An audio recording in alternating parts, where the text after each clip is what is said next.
Ele recebeu um presente de um mendigo, mas... Pessoal do canal, se vocês estão curtindo, lembrem de se inscrever, comentar de qual cidade vocês estão assistindo e de dar o like. Um abraço. Henrique tinha 42 anos, um executivo respeitado, com carreira sólida e uma vida que, aos olhos de qualquer pessoa, poderia ser considerada um sucesso. Um apartamento elegante, um carro importado, viagens de negócios. No entanto, quando se olhava no espelho pela manhã, não via orgulho, apenas um cansaço que nem o mais caro dos cafés conseguia disfarçar. Henrique vivia em guerra com o relógio. Cada minuto estava destinado a algo. Reuniões, contratos, relatórios, tudo cronometrado. Sua vida pessoal havia sido a primeira vítima desse calendário implacável. A esposa se cansara de ser um detalhe em sua agenda e partira. A filha, adolescente, já não ligava quando o pai faltava aos aniversários. E a mãe, idosa e doente, via-o apenas de relance, quando a culpa pesava demais. Ele acreditava que corria atrás da vida, mas, na verdade, fugia dela. Era uma manhã fria de junho, quando algo incomum aconteceu. Henrique caminhava apressado em direção ao prédio de escritórios, cercado por outros homens de terno e pastas na mão. Na calçada, sentado sobre um pedaço de papelão, havia um mendigo. A barba crescida, roupas rasgadas, olhos fundos. Enquanto todos passavam sem olhar, o mendigo estendeu a mão, mas não pediu moedas. Segurava uma pequena caixa de madeira escura. "Este presente é seu?" disse com voz rouca, quase como um sussurro. "Não custa nada aceitar." Henrique estacou, surpreso. Estava atrasado e sabia que qualquer minuto gasto poderia custar-lhe olhares de reprovação. Mas havia algo naquelas palavras. Olhou em volta, esperando ver risos ou olhares como se fosse parte de alguma peça pregada contra ele.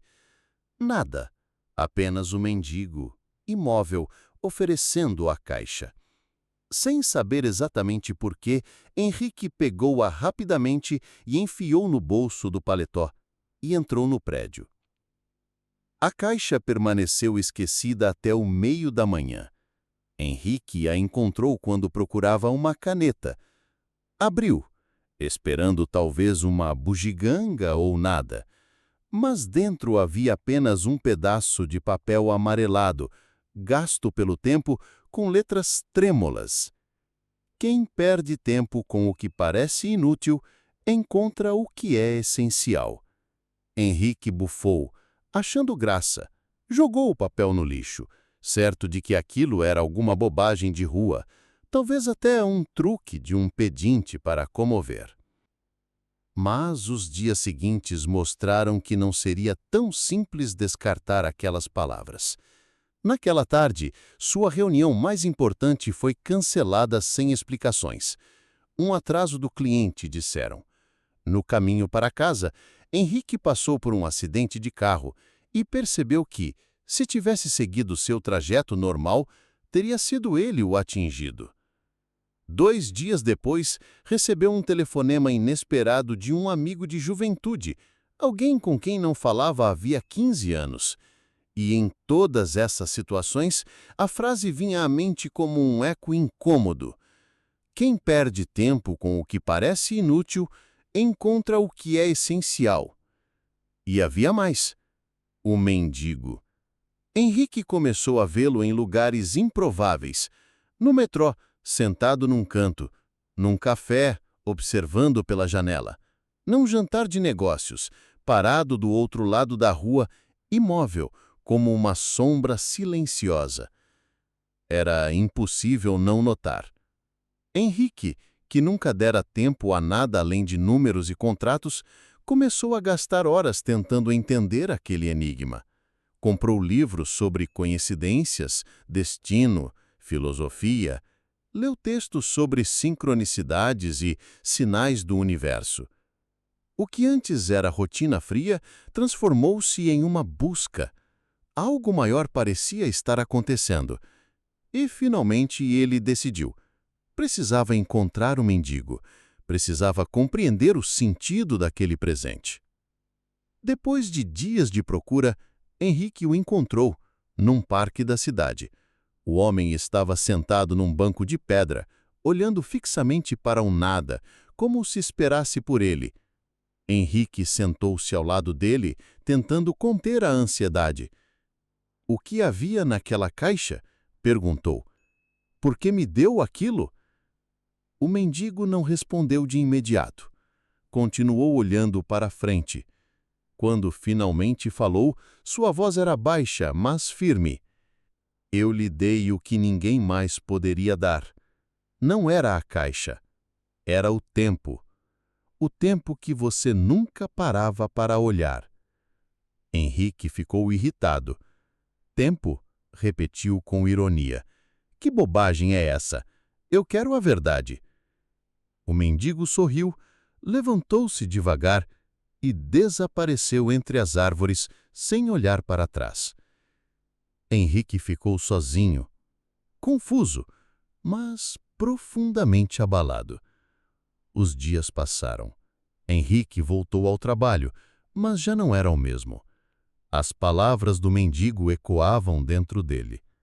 Sem perceber, começou a mudar. Passou a visitar a mãe com mais frequência, ligou para a filha, tentando reconstruir a ponte que ele mesmo havia queimado. Uma noite, desligou o computador mais cedo e foi caminhar sem destino, apenas para sentir o vento no rosto. Era como se, de repente, cada gesto simples tivesse ganhado peso. O café da manhã ao lado da mãe, a risada tímida da filha em uma ligação, o silêncio do parque à noite. Coisas que antes desprezava por parecerem inúteis, agora se tornavam essenciais. Henrique estava aprendendo, talvez pela primeira vez, a perder tempo. Meses passaram. Henrique já não era mais o homem apressado e vazio. Ainda era executivo, ainda trabalhava muito, mas já não era escravo do relógio. Tinha reencontrado pequenos pedaços de si mesmo que julgava perdidos. Foi então que, em um sábado de outono, decidiu voltar ao mesmo parque. Sentou-se no banco onde vira o mendigo pela última vez. Não havia ninguém. Apenas um jornal esquecido, amarrotado pelo vento. Henrique o pegou distraidamente. A manchete estampava: "Antigo empresário desaparecido há 10 anos é declarado oficialmente morto." O sangue gelou em suas veias. A foto era dele.